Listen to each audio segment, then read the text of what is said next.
जय श्रीराम. श्री ब्रह्मचैतन्य गोंदवलेकर महाराज यांच्या प्रवचने या पुस्तकातील आज 4 जूनचं प्रवचन. परमार्थात अभिमान आड येतो. शास्त्रात 2 गोष्टी सांगितल्या आहेत. इहलोक आणि परलोक कसे साधावेत हे दोन्ही स्पष्ट केले आहे. परंतु आपण प्रपंच तडीचा आणि परमार्थ सवडीचा मानतो. या दोन्ही गोष्टीत जाणत्यांची संगत लागते. परलोक साधून देणाऱ्याला सद्गुरू म्हणतात. जो मनुष्य आपल्याला कळत नाही हे कबूल करतो त्यालाच सद्गुरूंकडे जाण्याचा रस्ता मोकळा होतो. आपण भगवंताला शरण जात नाही कारण आपला अभिमानच या शरण जाण्याचा आड येतो. गंमत अशी की व्यवहारात सुद्धा आम्ही अभिमान सोडून ज्याला जे समजते त्याच्याकडे जातो.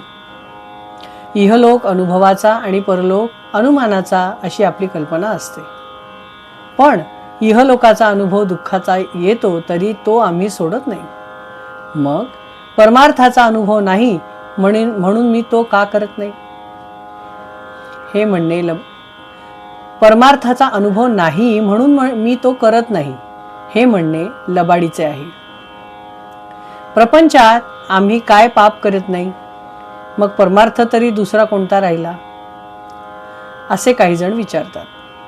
प्रपंच सचोटीचा असला तरी त्यात अभिमान असेल तर तो नाही परमार्थ होणार. राम करता म्हटल्याशिवाय म्हणजेच अभिमान सोडल्याशिवाय परमार्थ नाही साधणार.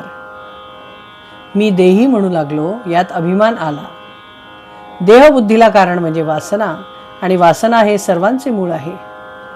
माझा जन्मच जर वासनेत आहे तर ती बाजूला काढल्यावर आम्ही जिवंत कसे राहू असे वाटते.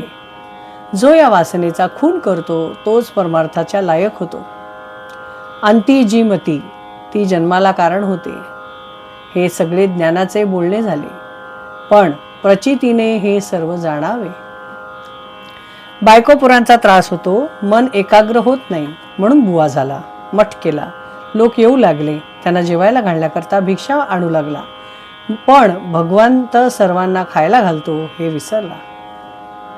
छप्पर गळू लागले ते नीट करण्याचीच काळजी करू लागला. मग घरदारांनी तरी काय केले.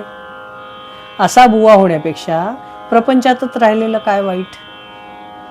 थोडक्यात म्हणजे परमार्थ समजून जो त्याचे आचरण करील त्याला तो लवकर साधेल. त्या माणसाला प्रपंच सोडून जायचे कारणच उरणार नाही.